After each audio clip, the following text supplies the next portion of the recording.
Espacio patrocinado por Igualatorio Cantabria.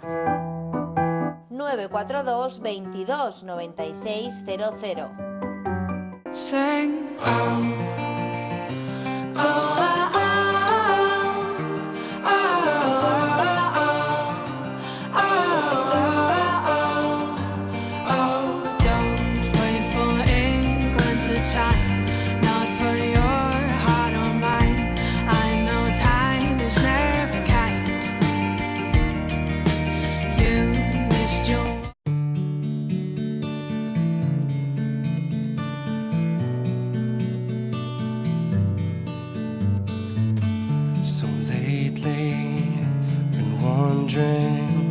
who will be there to take my place when I'm gone. You need love. ¿Sabías que la organización Medicus Mundi mejora cada día la salud de 1.067 personas de África y América Latina? And fall upon us all. And between the sand and stone, could you make... De acuerdo con el objetivo de solidaridad internacional y de justicia social que inspira su misión, Medicus Mundi trabaja en 25 países de América Latina, África y Asia que cuentan con elevados niveles de pobreza, de carencias y necesidades en materia de salud, y en los que tienen lazos previos construidos con las comunidades locales o sus organizaciones. A way to make it back someday, to watch you, to guide you through the darkest of your days. Cuando hablamos de necesidades en materias de salud, no penséis que son grandes necesidades. Cuando hablamos de necesidades de salud en África, América Latina y Asia, os podemos asegurar que son necesidades muy, muy básicas.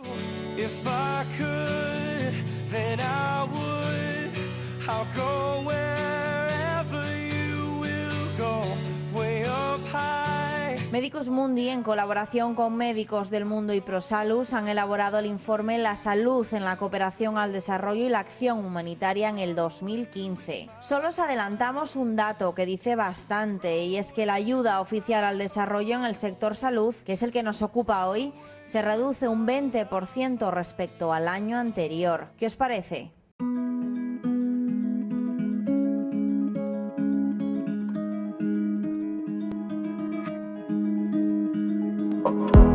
There's a place I go to when no one knows me.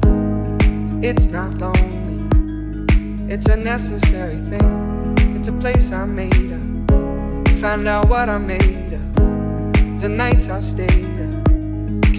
Con motivo de la presentación de este informe, la presidenta de Medicus Mundi en Cantabria, Lievana Piedra, nos dio la oportunidad de conocer al vicepresidente de Medicus Mundi Internacional, Carlos Mediano. Junto a ellos pasamos un rato muy agradable en el que compartimos experiencias acerca del continente africano y conocimos también en detalle tanto el informe como la situación sanitaria de los lugares en los que trabajan. Clock ticking, think of you, caught up in circles, confusion is nothing new, flashback to warm nights. Carlos Mediano, médico de profesión y vicepresidente primero de Medicus Mundi Internacional por vocación. Cuando decidí estudiar medicina para, en ese momento no existía la palabra ONG, pero sí que quería trabajar en cooperación. Entonces, bueno, yo soy de Zaragoza, estudié medicina en Zaragoza y en ese momento, cuando estaba acabando, pues decidí acercarme a la única organización que en ese momento estaba, era Medicus Mundi. Medicus Mundi solicitaba médicos que estuvieran 2 años formándose en distintas actividades, cirugía, medicina interna, laboratorio y tal, para luego irse a trabajar a un hospital de Camerún. Y bueno, pues el primer año no me cogieron, pero bueno, entonces me metí voluntario y al año siguiente sí que lo hice. Estuve 2 años formándome. Es cierto que cada fin de semana tenía que tirarme en plancha a hacer sustituciones para poder comer algo, porque todos mis compañeros tenían trabajo mientras que nosotros no estábamos formándonos. Y después se marchó a Camerún. Era un trabajo para 2 años, pero la circunstancia hizo que se comprimiera todo en 6 meses. Tuvimos que, de alguna manera, africanizar ese hospital, volverlo un centro de salud operativo, y de hecho sé que aún sigue en funcionamiento, o sea que algo bien, desde el 89 algo bien hemos hecho, ¿no? Pero circunstancias de la vida, acompañé a un amigo mío con una moto a Barcelona que iba a hablar con Médicos Sin Fronteras y acabé yéndome a la frontera de Somalia a trabajar, ¿no? Entonces ahí estuve haciendo acción humanitaria y ahí me di cuenta de una cosa muy importante, y era que por mucho que yo intentara llegar a todo el mundo, no lo conseguía. Que era más importante planificar, que era más importante ordenar, organizar, ¿no? Bien las cosas para que luego pudiéramos cambiar, ¿no?, lo que queremos. Mucho menos satisfactorio, porque realmente la situación como médico clínico cuando estás en esas circunstancias es muy dura a veces, pero también muy satisfactoria. Pero bueno, entonces decidí hacer un máster de salud pública, lo hice y entonces acabé siendo director de Médicos Mundi Aragón.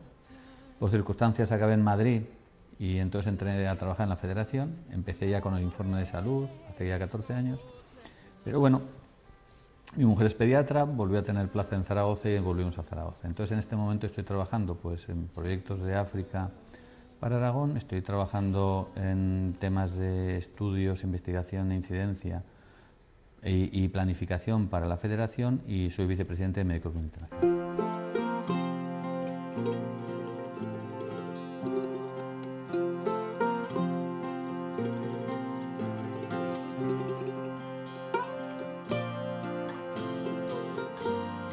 Una larga trayectoria la que tiene Carlos a sus espaldas, tanto profesional como personalmente hablando, porque son muchas experiencias vividas a raíz de su labor humanitaria. Muchos os preguntaréis, ¿en qué consiste la labor de un vicepresidente internacional de Medicus Mundi? Médicos Mundi Internacional es una red de organizaciones que no todas se llaman Médicos Mundi. Son pues italianos, holandeses, alemanes, españoles, polacos. Entonces, digamos, es una red de organizaciones que se han decidido juntarse para dos grandes motivos. Uno, trabajar lo que es la incidencia de la salud global, porque cada vez más nos damos cuenta de que ese trabajo que hacemos en el terreno se ve afectado por decisiones internacionales y globales.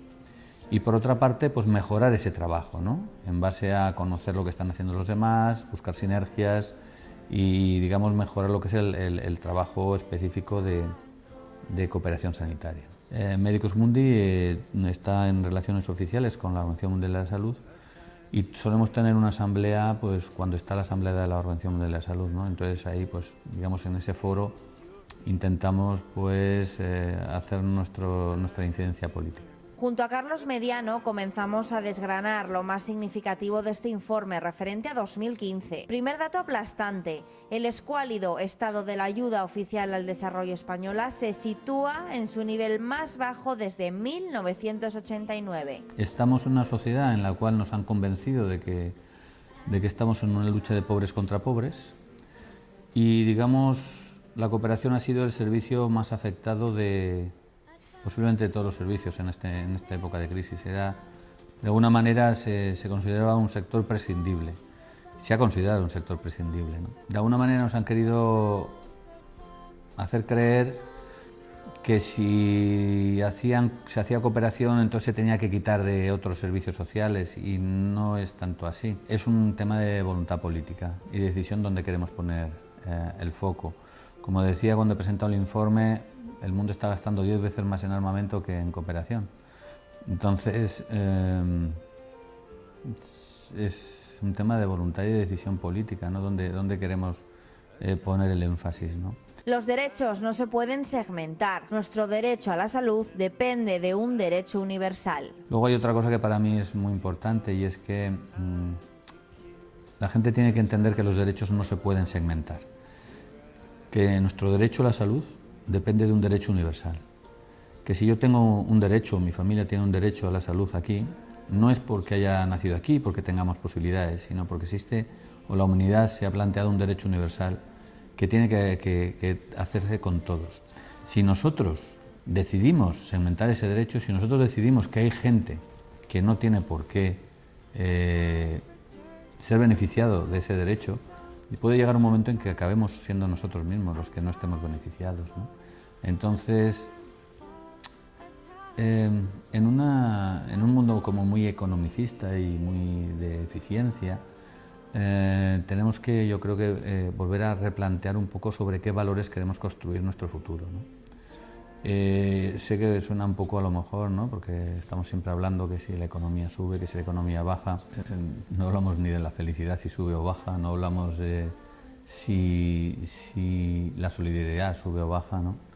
Creo que tenemos que replantear sobre qué valores queremos construir en nuestro futuro, ¿no? Yo me gustaría que mis hijos tuvieran una sociedad mejor, ¿no? No peor. Carlos incide en algo muy importante que va más allá de la política, del dinero y de las intenciones. Carlos habla de valores. ¿Se estarán perdiendo los valores en la sociedad española actual? No hay que caer en la desesperanza. Yo creo que hay momentos coyunturales en los cuales la gente puede tener por así decir, la sensación de que bueno, es mejor destinar a otra cosa. Hay una cosa también en la cooperación que se llama la fatiga de la ayuda. La gente quiere ver resultados inmediatos. Vivimos en una sociedad muy de inmediatez. Y en esa sociedad de la inmediatez es muy difícil hablar de un desarrollo, ¿no? y de intentar convencer a una gente que si estoy en un poblado de Mozambique no puedo pasar del siglo XIX al siglo XXI en un proyecto de 3 años, ¿no? Entonces esa inmediatez yo creo que nos está afectando mucho, ¿no? Pero puede ser una goma que luego vuelva. Yo creo que todas estas cosas al final, bueno, el ser humano yo creo que si algo se caracteriza es que, bueno, utiliza la inteligencia, ¿no? Y al final yo creo que la gente se dará cuenta que esa inmediatez no te da todo lo que te puede dar la vida, ¿no? Entonces creo que más que la gente no sea solidaria, porque yo te voy a decir, cuando yo he hablado con la gente, yo no recuerdo a nadie que me haya dicho, bah, ¿pero qué estás haciendo? De hecho, la gente admira el trabajo que se hace, ¿no? Con lo cual, siempre dices que bueno, pues, que la gente, yo creo que en el fondo sí que es solidaria. Yo me acuerdo, cuando yo estaba en Madrid, cuando el tema de los trenes, y me acuerdo que me asombró, porque también tenía esa sensación, ¿no? Vamos en los metros y en los trenes y cada uno, bueno, a mí no me cogió porque mi hijo se puso malo y si no venía, bueno, no me hubiera cogido ese tren, pero en el momento, ¿no? Porque pasaba por ese momento por Atocha. Pero vi cómo la sociedad madrileña se transformó, cómo la gente de repente hacía colas en una plaza y decían, ¿qué estás haciendo? Han dicho que no dan sangre, era mentira, pero la gente se volcaba, ¿no? Y eso me reconcilió mucho con el ser humano, ¿no? Ese momento tan trágico, ¿no? Me reconcilió mucho con el ser humano porque vi que la gente sí que tiene ese fondo de solidaridad, ¿no? Nosotros tendríamos que hacer algo para estimularse. Pero, ¿y qué es entonces lo que nos puede faltar para estimular a la gente? Yo creo que lo que nos falta en este momento es pararnos un momento y mirar. Solamente eso. Vivimos en una sociedad en la cual vamos tan deprisa. Me recuerda al gato de Alicia en el País de las Maravillas, ¿no? Que siempre va deprisa, no, el conejo, perdón, va siempre deprisa, no llego, ¿no? Y vivimos en una sociedad un poco así, en la cual, digamos, la gente no tiene tiempo para pararse y mirar, ¿no? Y si todos miráramos y viéramos lo que de verdad es importante y fundamental en nuestra vida, posiblemente cambiarían nuestras percepciones, ¿no? Yo, fíjate, pues, como suelo ir a África, voy a América Latina, veo cosas, me permite tener un poco esa percepción, no la mejor, pero sí que de alguna manera tengo una percepción de que mi vida no la tengo que desaprovechar, ¿no? Y otra cosa es intentar comprender a los demás, ¿no? Pensar que no estamos en una burbuja, sino que, bueno, pues todo el mundo tiene espacio, ¿no? Yo pienso que una de las cosas que debemos buscar son mayores sinergias entre la gente, que las hay.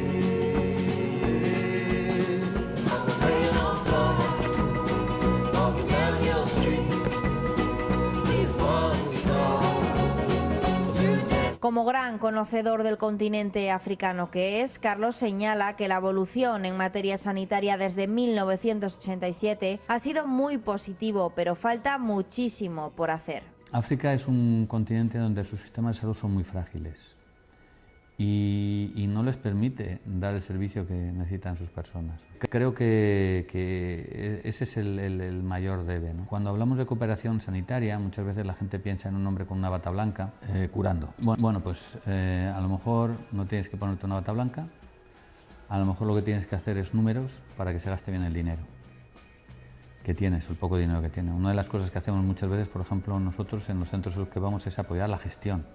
No solamente la clínica, sino la gestión, porque si se gestiona bien el dinero se consigue llegar a más gente. La salud tiene muchos más determinantes que la sanidad. La segunda parte también muy importante es, y es una reflexión general en el mundo, es que aquí estamos acostumbrados a que la sanidad parece que sea igual a la salud, y no es así. La salud tiene muchísimos más determinantes que la sanidad.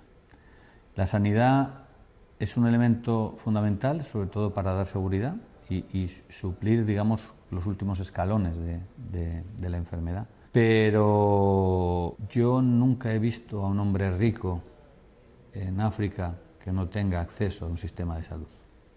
Hasta en aviones particulares yéndose a Europa a operarse.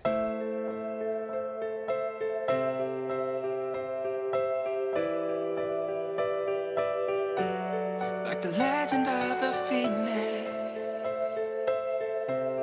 all ends with beginnings.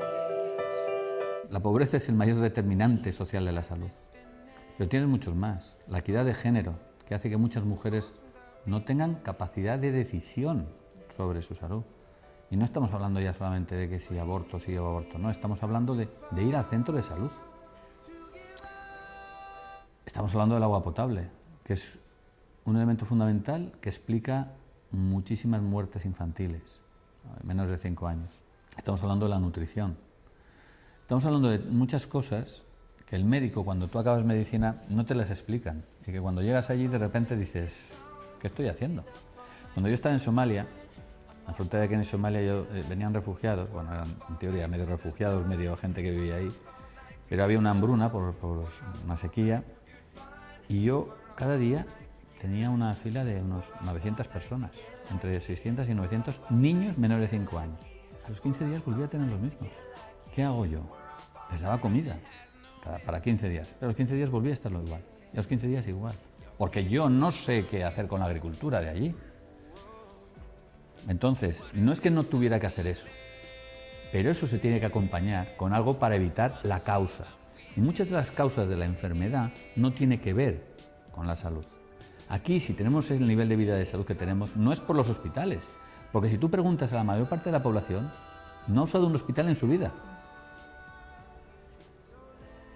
Vivimos así porque tenemos agua potable, porque tenemos una nutrición adecuada, porque tenemos viviendas adecuadas, porque tenemos un medio ambiente saludable, más o menos, ¿no? Entonces, esa es la segunda reflexión, que la sanidad no cura por sí sola la salud. Ese sería un poco el segundo mensaje. Cuando estás ahí, pues te das cuenta, ¿no? Y estás en sitios donde hay agua potable. Hacia dónde caminan los besos inciertos cuando resbala la madrugada. Peinamos Gran Vía buscando huesos y luces. Luego la tercera, que también aprendes allí, es muchas veces lo que trabajamos es en poner cerca los sistemas de salud de la población. Vamos a hacer un centro de salud aquí, vamos a hacer medicamentos, vamos a hacer tal. Pero poner cerca un centro de salud no quiere decir que lo vayan a usar. Y la adaptación cultural que tiene que haber, ellos también, pero sobre todo nosotros cuando vamos, es importante. Y tenemos que entender que porque tú hayas ido a la universidad, no quiere decir que te vayan a creer, ni muchísimo menos, ¿no? Entonces, esas cosas... Me acuerdo en Camerún, es que es una anécdota, yo, bueno, era mi primer proyecto, ¿no? Entonces, estaba en el hospital y yo estaba en una casa, estábamos en la selva. O sea, no había ni en ese momento ni correo electrónico, ni teléfono tenía. De hecho, si me pasaba algo, mi familia lo sabría en 15 días, o sea, más o menos, ¿no? Bueno, pues de repente en el hospital había siempre un enfermero o enfermera de guardia. Me viene la enfermera de guardia y me dice: doctor, que no me puedo quedar esta noche. ¿Qué pasa? Me dice: no, que es que... Digo, ¿estás enferma? Y dice: no, no. Dice que es que hay un búho en la puerta y no me puedo quedar. Y digo: ¿qué le pasa al búho? Y dice: hombre, doctor, todo el mundo sabe que es un brujo y un brujo te puede matar. Así que yo, con toda mi sapiencia occidental, dije: ven conmigo que vamos a ver ese búho. Fuimos a ver al búho y de hecho le metí una pedrada al búho para que saliera y salió guau, guau. Y digo: ¿qué? ¿Me ha matado? Y me mira muy condescendiente la enfermera y me dice: doctor, es un brujo para negros y usted es blanco.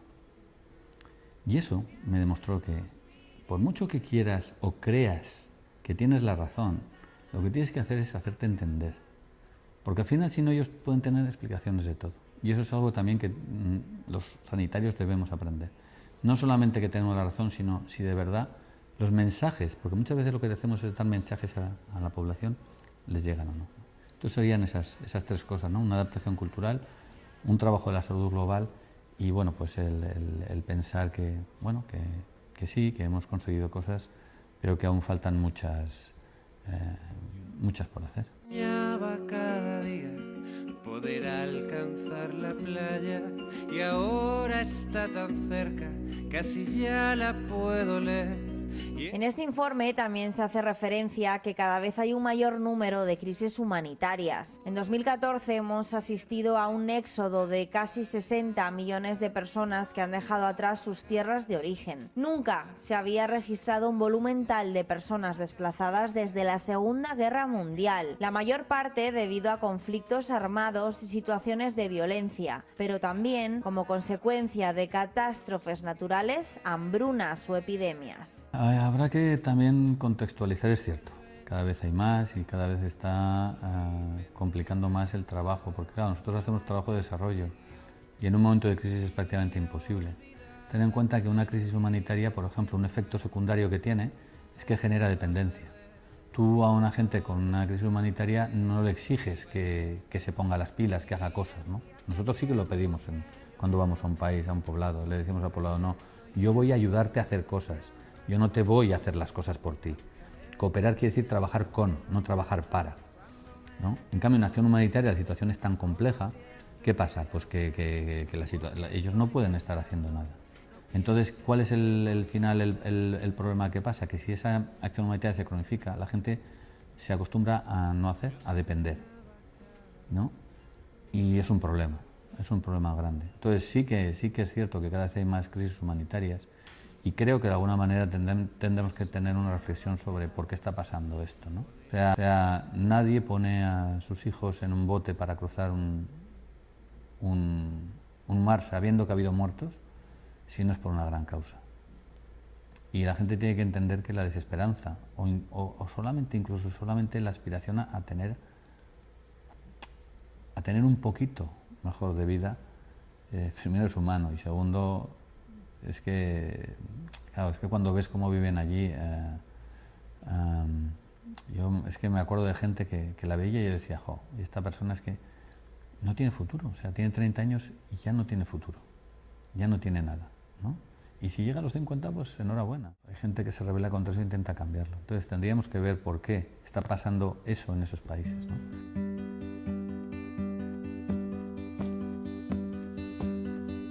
Home again. Home again. One day I know I feel home again. Los objetivos del milenio, de los que tanto hemos hablado en estos años en el programa, tocaron su fin en el 2015. El balance demuestra que los compromisos políticos que reflejan los ODM no se han visto respaldados económicamente. En lo que a salud respecta, se han conseguido grandes avances, pero aún están lejos de las metas propuestas. I've been told all this talk will make you. La mortalidad en menores de 5 años han disminuido a más de la mitad desde 1990, pero siguen muriendo 16.000 niños diarios. Moving on, so I'll close my eyes and look beat. La tasa de mortalidad materna también ha descendido casi a la mitad, pero siguen perdiendo la vida 800 madres al día. Lost again, lost again. 35 millones de personas vivían con el virus del SIDA en 2013 y solo 13,6 millones en 2014 recibían tratamiento antirretroviral. One day I hope to make you smile again, and I won't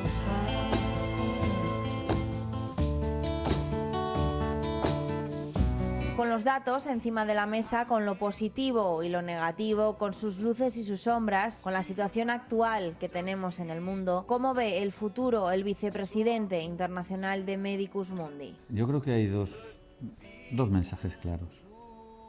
¿Podemos cambiarlo? Lo podemos hacer. Pero puede que eso no lo veamos nosotros.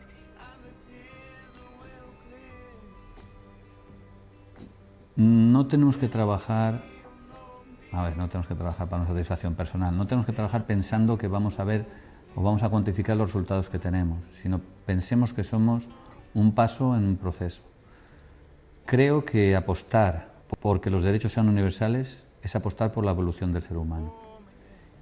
Y creo, sinceramente creo, que el ser humano lo conseguirá. También creo que yo no lo veré. Pero es que me da igual. No creo, yo siempre digo que esos primeros soñadores que pensaban en volar, que se ponían en unas alas y se pegaban unas bofetadas impresionantes, nunca vieron los grandes aviones que hoy surcan el cielo, ¿no? Bueno, pues puede que nos pase a nosotros lo mismo. Tenemos que seguir peleando por lo que creamos que es justo, ¿no? Y eso, parémonos, reflexionemos y veamos qué tipo de vida y de mundo queremos tener.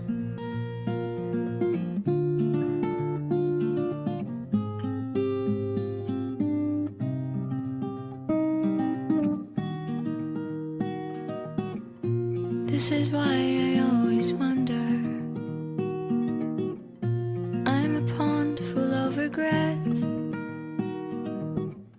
I always try to not remember rather than forget.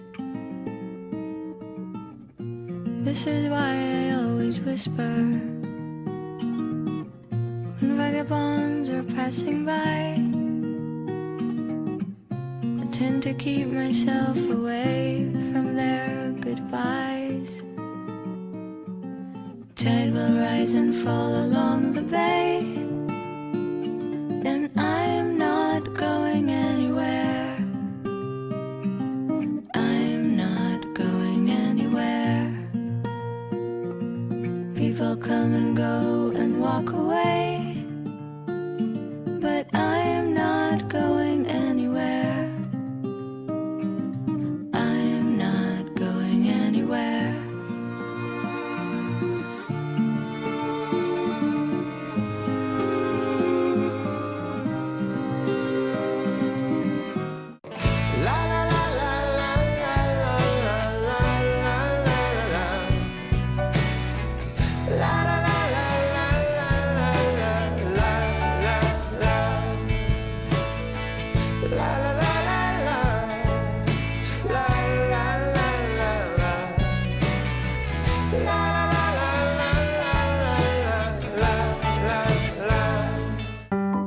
Espacio patrocinado por Igualatorio Cantabria.